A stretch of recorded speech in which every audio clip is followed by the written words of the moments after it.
welcome to another edition of the Evening Review. My name is Ockert Jansen. In studio today, I have Mr. Ockert Jansen. He is the Executive for Communications at Namibia's Business and Intellectual Property Authority, BIPA. Ockert, welcome. Good evening, Ockert. Thank you. We're going to talk tonight about the beneficial ownership requirements and especially about the deadline. But let's begin with the beginning. Ockert, what is beneficial ownership and why is it so important that information be gathered about it? So beneficial ownership is a new legal requirement that came into the law in July 2023. It's for registered businesses to be able to declare who the true and ultimate beneficial owner is. Namibia is member to various and party to various international agreements, treaties, and conventions, and there's this international intergovernmental organization which we are also member to. It's called the Financial Action Task Force, or the FATF. They are the global anti-money laundering watchdog, and they are the ones that now look at the various countries that they have membership to, and say, you know, this country does not have sufficient controls or laws or procedures in place to avert money laundering, terrorism financing, and proliferation financing. So having had assessments done in Namibia, we were found wanting in that respect, so that's why the laws were amended. But what is important, and I think for the viewers tonight, is for them to understand, so why beneficial ownership? What does it do? So if I own a registered business, what does it do? It's all about transparency. Business conduct, transparent business conduct. Let's assume there's a business that is doing money laundering. We need to know who the beneficial owners, who's actually benefiting from this entity. And as you know, Ogeto, the world over, people use legal persons, which is companies or close corporations or forms of companies, to launder money. So a beneficial owner, therefore, is someone that either has control or influence over a business, or they receive substantial economic or financial benefit. It doesn't necessarily have to be a member or a shareholder of this business. It could be someone very far distant that would just be able to receive the benefit from this business. Okay. Well, it's been a couple of years since the law has changed, and you, as BIPA, you've been calling on business owners to disclose this information for a while, and there was a deadline which passed last week on the 16th of May. Since that deadline, how many businesses have you guys deregistered? Okay, so we did issue a registrar's directive in terms of the BIPA Act. And in this directive, we directed businesses to comply. In fact, we implored them to comply by 16 May. And mind you, this beneficial ownership awareness raising and public education raising has been coming from 2023 onwards. So what the law requires is, it says that the registrar must list a company that is non-compliant on an inactive list to their BO requirements. This inactive list basically means that this business is temporarily suspended. That is why even the financial institutions have gone as far as announced a possible restriction on accounts if you are on this inactive list.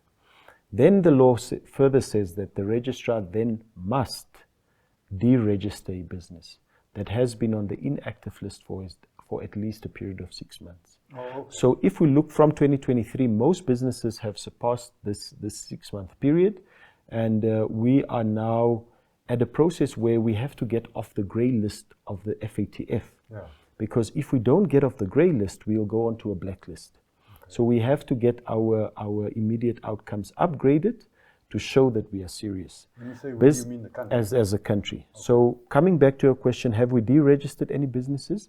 We've now started flagging them as of this week. What does that mean? It basically just means that the ones that remained non-compliant as at the 16th of May would now, because deregistration is not just a press of a button and then you are basically ending the legal existence of this business. So you have to have due diligence. We must get now the files. We're doing it in a phased approach. We get the files, we check that what is still outstanding, what is not outstanding. We update our records online. Then we start flagging them for deregistration. It goes on to the next stage where the deregistration is done on the system. Then it goes to the next stage where it's done on the file. So the process has officially started. We've not yet deregistered because it is a process that is to be followed. But maybe we can quickly talk as well about how many people have actually responded. Because ever since 11 April, we had about 141,000 entities that were non-compliant. And you know, our total registry is about 232 or 233,000 entities.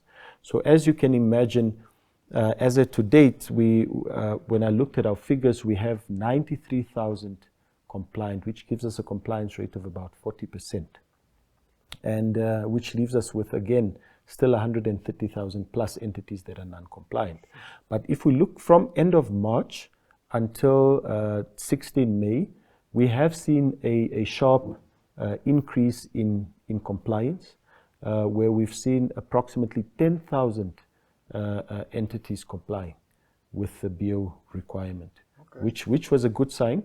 But it's still not enough because it leaves you with 130,000 plus. Yeah. And as the registrar, we understand that a lot of those companies may be inactive, but a lot of them may also be active and a lot of them may also hold property. Yeah.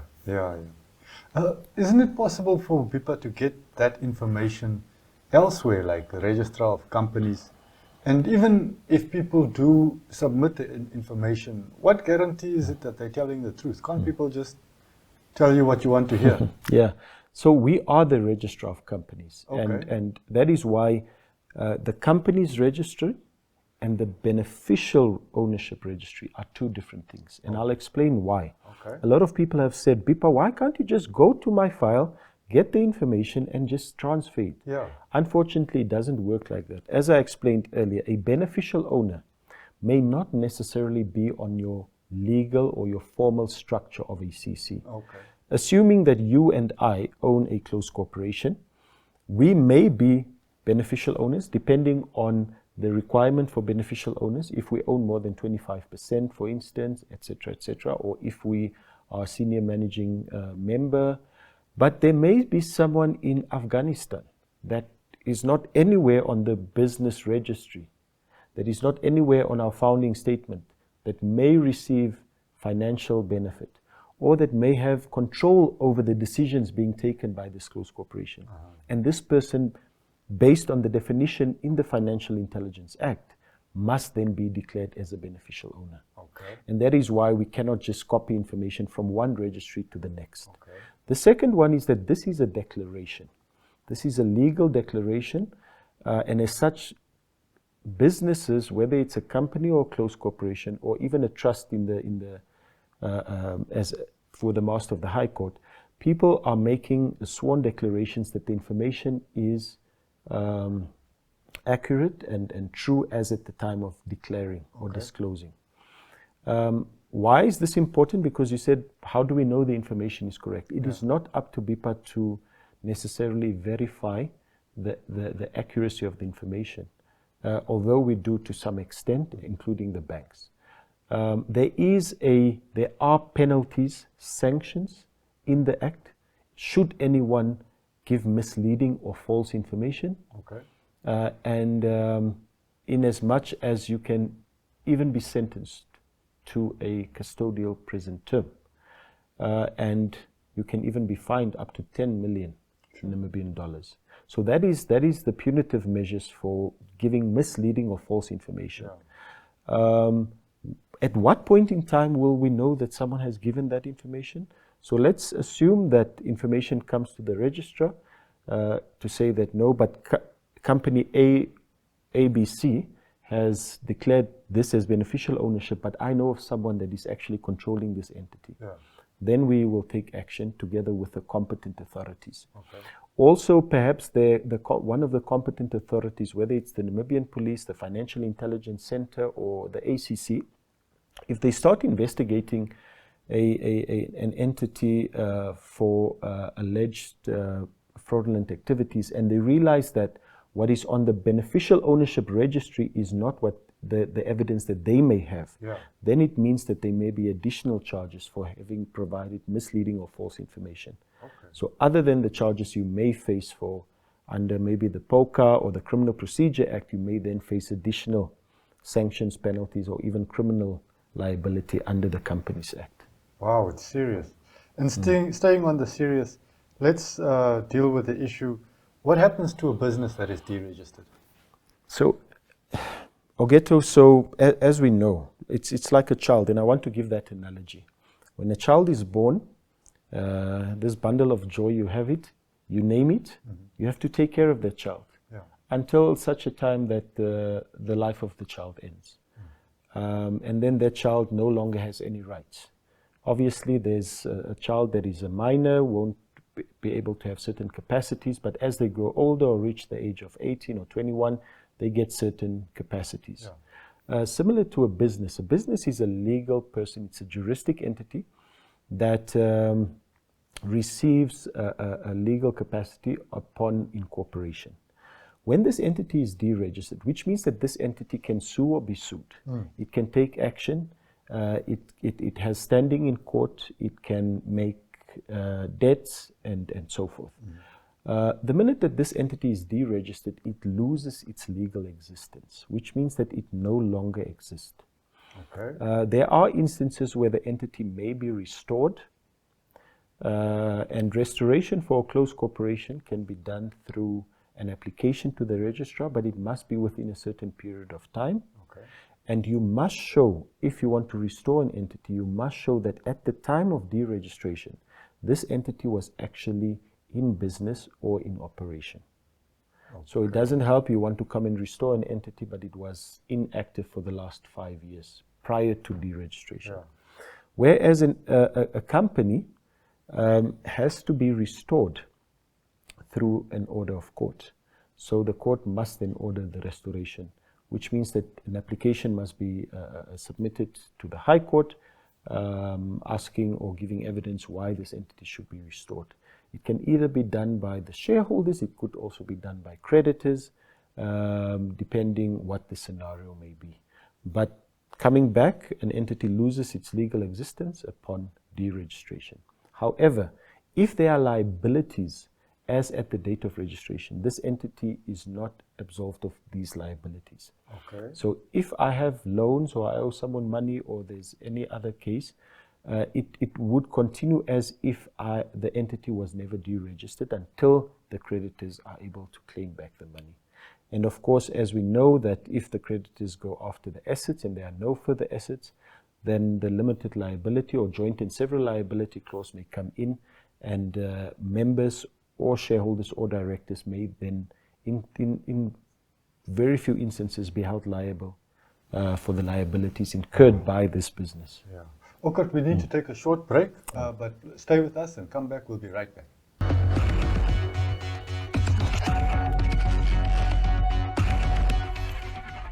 Welcome back to the Evening Review. My name is Okito Craig, and with me in studio is Mr. Ockert Jansen. He's the Communication Executive for the Business and Intellectual Property Authority of Namibia, BIPA.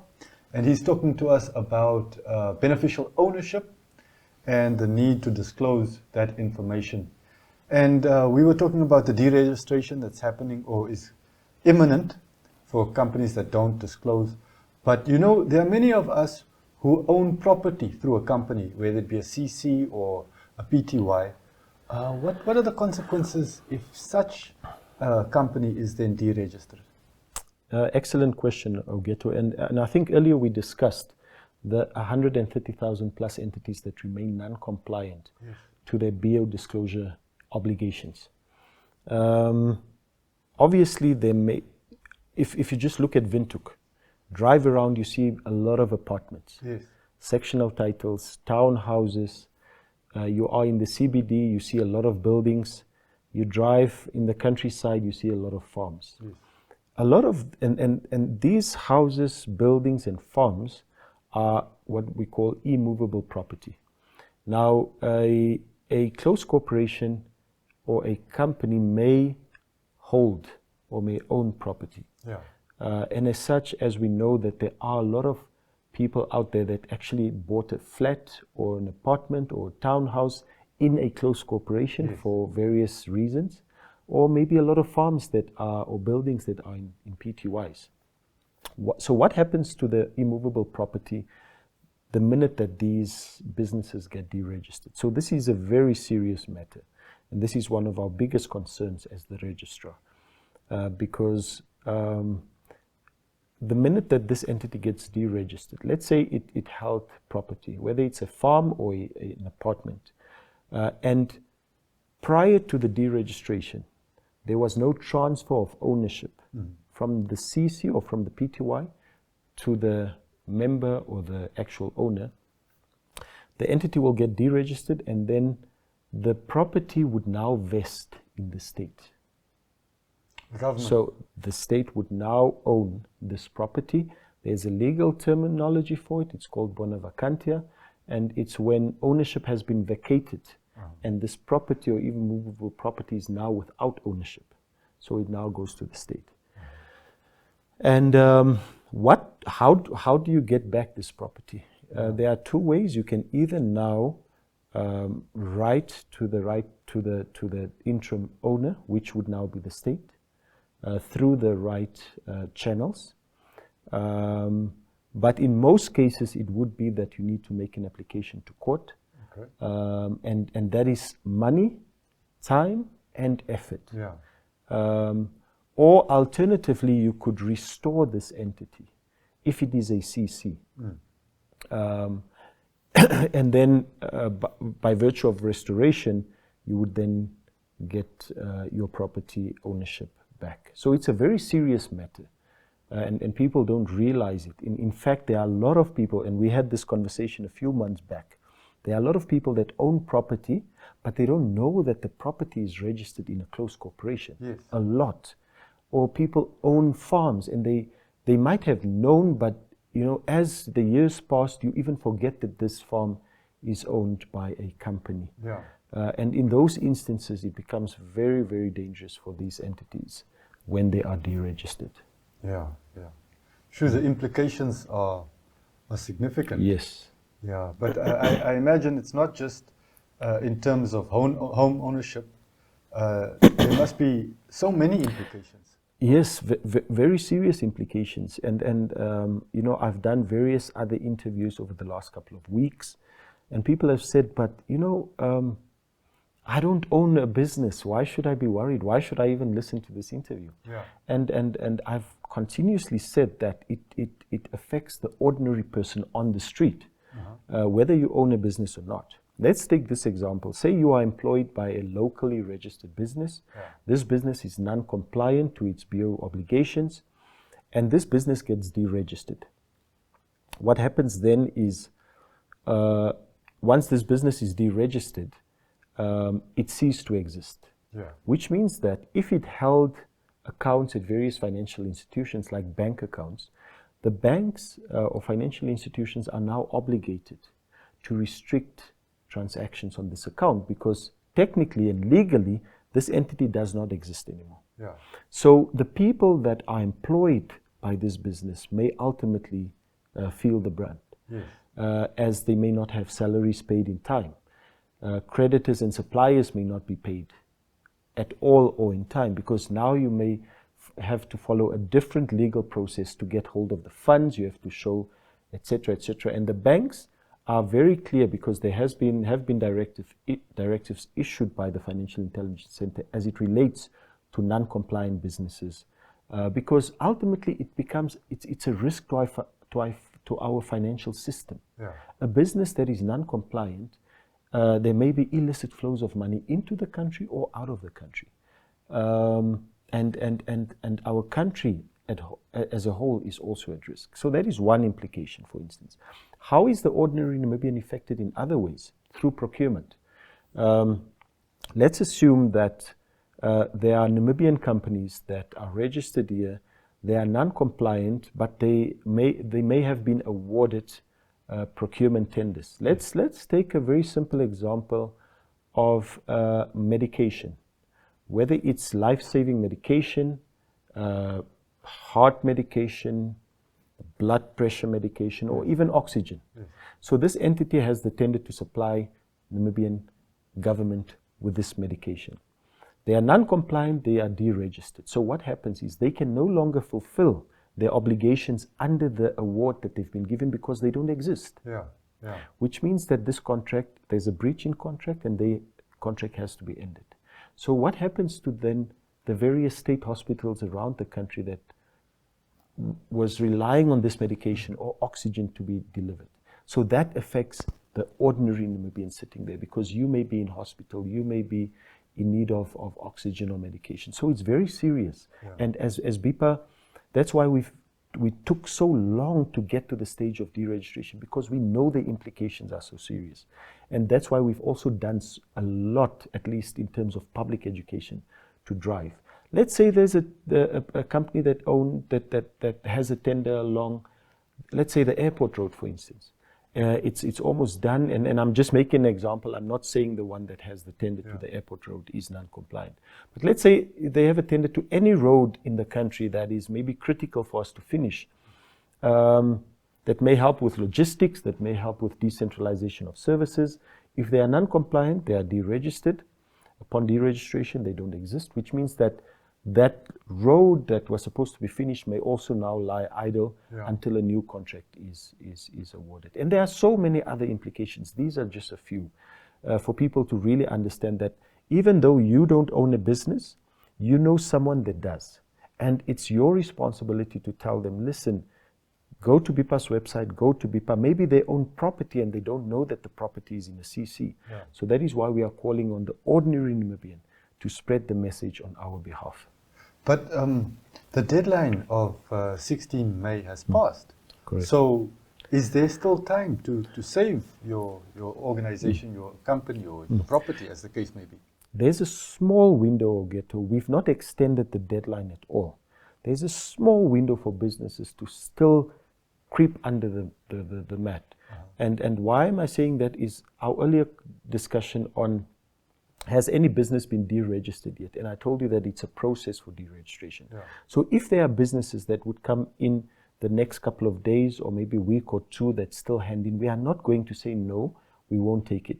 On condition that your business is not already at an advanced stage of deregistration. Uh-huh. Because once that is done, then we cannot pull back, because we are as BIPA, we are an administrative body in terms of law, and once we've taken an administrative decision, it becomes very difficult, if not impossible, to reverse that decision, because in law we become functus officio, which means that we cannot overturn our own decision. Then it must be done through then a court or so forth. So that is why there is that small window for businesses to still come out. Just one last question, because our time is almost up. In terms of beneficial ownership as a concept.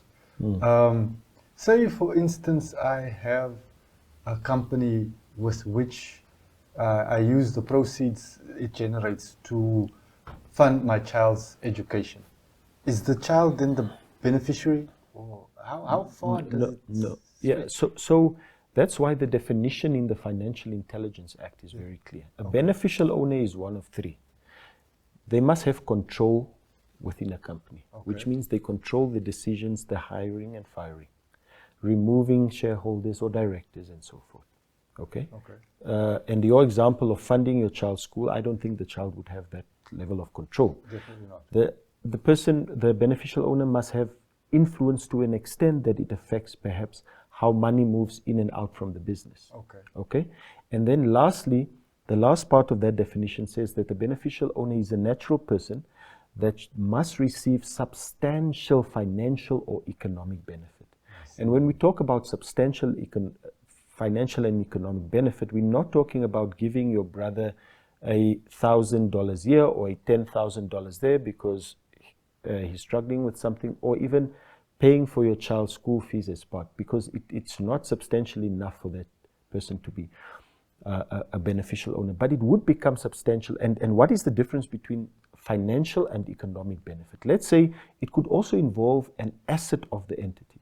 So let's say you bought a brand new Range Rover, but you don't drive it. Let's say there's someone in the north or in Swakop that drives it. Full time, this person is not a part of the ownership structure. This person is not a supplier or a creditor, but this person benefits from this assets. And this asset is substantial. If you're talking about a Range Rover, you're talking about a few $1 million in cash. Then that person should then be declared as a beneficial owner. Similarly, if $1 million or $3 million goes out yearly to a specific person in a specific country, that is a substantial financial benefit. And we're not really talking about, it's a risk-based approach, so we're not talking about these small funds that go out here or there. Thank you very much for joining us. And ladies and gentlemen, please do as you were advised. Go to the site, the BIPA site, go and inform yourself and take action. Make sure that you are compliant. That's all for Evening Review tonight, but we'll be back again soon, so please join us again. Thank you very much.